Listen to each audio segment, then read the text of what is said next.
The next few months are shaping up to be some of the biggest we've ever seen in Wuthering Waves. Between version 3.5 and the beginning of 3.7, there's a ton of content on the way. New characters, banner reruns, major story updates, and plenty of reasons to think twice before spending your astrite.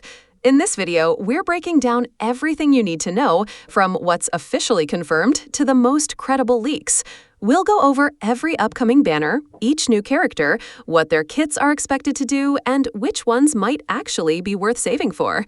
By the end, you should have a much clearer idea of where your astrite is best spent over the next few months.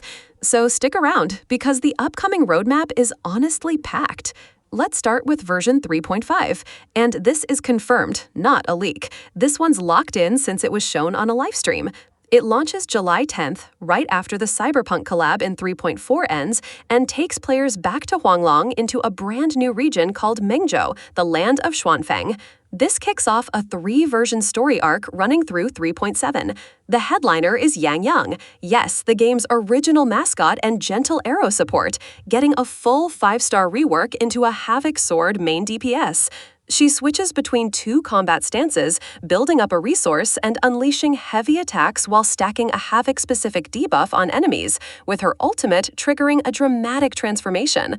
She's high skill ceiling and high reward, but fragile, and really wants a dedicated Havoc teammate to shine, like Prolova and Chisa, or even Denjin. Alongside her banner, we'll also see reruns for Linney and Luke Hersan. Running alongside her is a rerun for Aemeth. Phase 2 introduces Sui Suisui, Yangyang's younger sister. She's a 5-star Glacio Rectifier who fills both the healer and support roles. Since her abilities scale with HP, she's designed to keep your team alive while also increasing overall damage through her unique domain, which expands the maximum stack limit of negative status effects on enemies.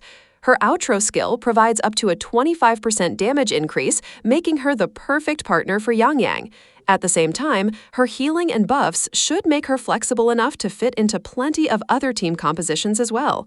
On top of all that, 3.5 also brings the free Electro version of the Rover and a big rerun banner pulling in early Jinzhao favorites, Jiyan, Jinhsi, Changli, Zhezhi, and Xiangli Yao on their own separate pity.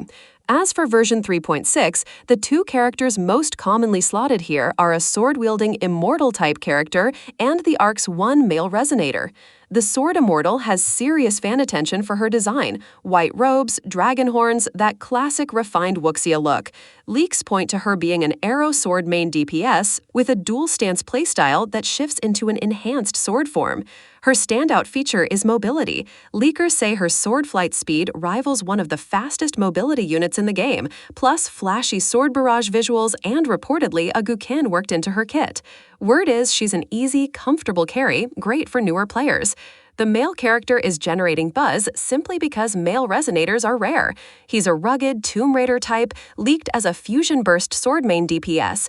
Demo builds reportedly showed him near 50,000 HP with frequent shields, hinting he's a tanky, self-sustaining DPS rather than glass cannon. His kit apparently uses dual yin-yang forms, and his ultimate summons a massive ghost gate with music testers compared to another character's ult. Worth noting, some sources say his weapon and role aren't fully locked yet, so take the hype with a grain of salt until beta. On to version 3.7. This is where a Sentinel character shows up, one of Huanglong's 7 Sentinels. Her name is Hin. She is tied closely to Mengjo's politics and the Xuanfeng City storyline. Sentinel-class units have historically been some of the strongest and most self-sufficient in the game, so this alone makes her a priority for a lot of players.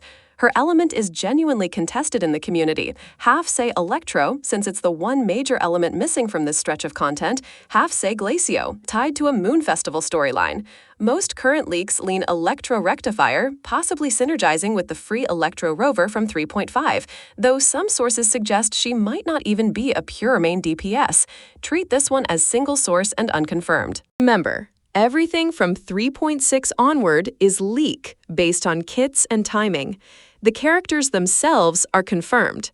So the smart move is to decide your top picks now and bank your astrite hard through 3.5.